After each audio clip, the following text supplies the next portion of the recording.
আসসালামু আলাইকুম সবাই। আজকে আমরা পড়ব আসমানি কিতাব।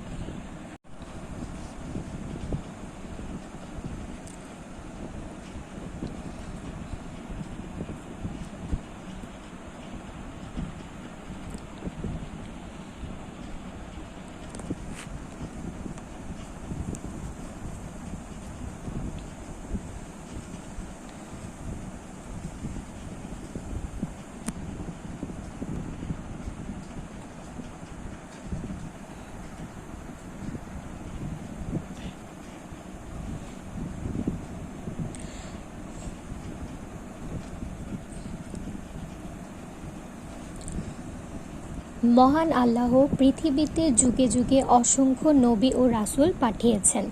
তিনি রাসূলগণের উপর আসমানি কিতাব নাজিল করেছেন। মহান আল্লাহ তাআলা রাসূলগণের উপর আসমানি কিতাব নাজিল করেছেন। এসব কিতাবে মানুষের জন্য হেদায়েত রয়েছে। আসমানি কিতাবের উপর মানুষের জন্য হেদায়েত রয়েছে। কিতাব অর্থ কি? বই বা পুস্তক। আসমানি কিতাব মোট 104টি। আসমানি কিতাব কয়টি? 104টি। এর মধ্যে 4টি হলো প্রধানতম। 4টা হচ্ছে প্রধানতম। প্রধান আসমানি কিতাবগুলো হলো 1 তাওরাত, 2 জাবুর, 3 ইনজিল ও 4 আল কুরআন। তাহলে আসমানি কিতাব কয়টি? 4টি। তাওরাত, জাবুর, ইনজিল, আল কুরআন। এসব কিতাব যাদের ওপর নাজিল হয়েছে তারা হলেন: 1 নাম্বার হযরত মুসা আলাইহিসসালাম, তার উপর তাওরাত নাজিল হয়। মুসা আলাইহিসসালামের উপর আসমানি কিতাব কোনটা? তাওরাত নাজিল হয়। 2 হযরত দাউদ আলাইহিসসালাম, তার উপর জাবুর নাজিল হয়। 3 হযরত ঈসা আলাইহিসসালাম, তার উপর ইনজিল নাজিল হয়।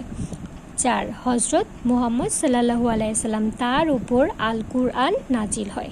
ঠিক এছাড়াও ছোট আসমানি কিতাব রয়েছে। এগুলোকে সহিফা বলা হয়। ছোট আসমানি কিতাবকে সহিফা বলা হয়।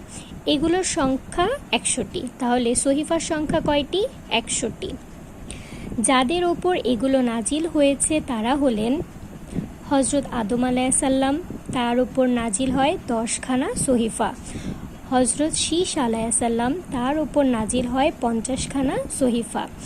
হযরত ইব্রাহিম আলাইহিসসালাম, তার উপর নাজিল হয় 10খানা সহিফা।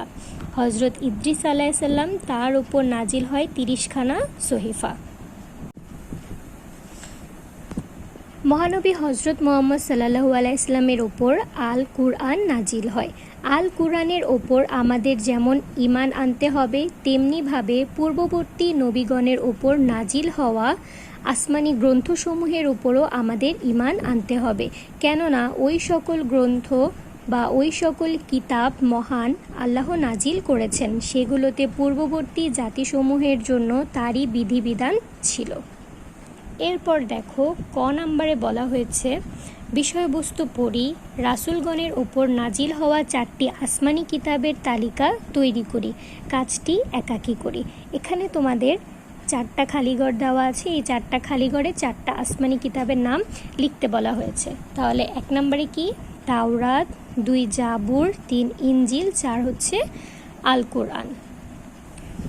এরপর দেখো খ নাম্বার, আসমানি কিতাব ও রাসূলগণের নামের মিল করি, কাজটি জোড়াই করি। এটা তোমাদের জোড়াই করতে বলা হয়েছে। এখানে 4 জন নবীর নাম দেওয়া আছে আর এখানে আসমানি কিতাব সমূহ।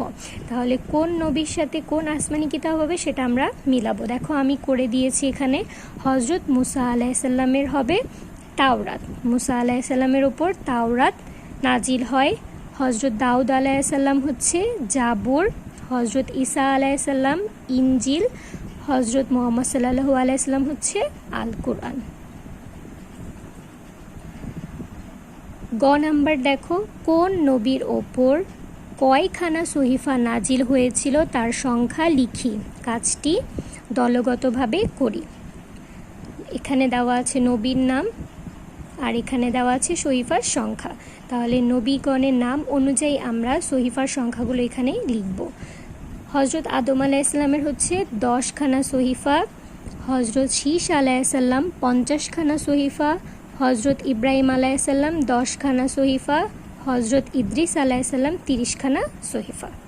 ঠিক আছে, তাহলে আমি ক খ গ তিনোটাই পূরণ করে দিলাম। তোমরা এটা খুব ভালোভাবে পড়ে মুখস্থ করে ফেলবে।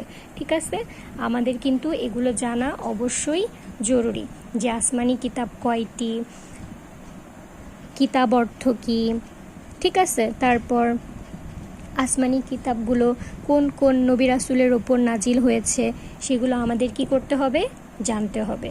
তোমরা অবশ্যই মনোযোগ দিয়ে এই জিনিসটা ভালো করে পড়বে, এটা কিন্তু আমাদের পরীক্ষার জন্য খুবই গুরুত্বপূর্ণ।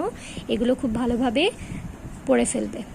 সবাই ভালো থাকো, মনোযোগ দিয়ে পড়াশোনা করো। আল্লাহ হাফেজ।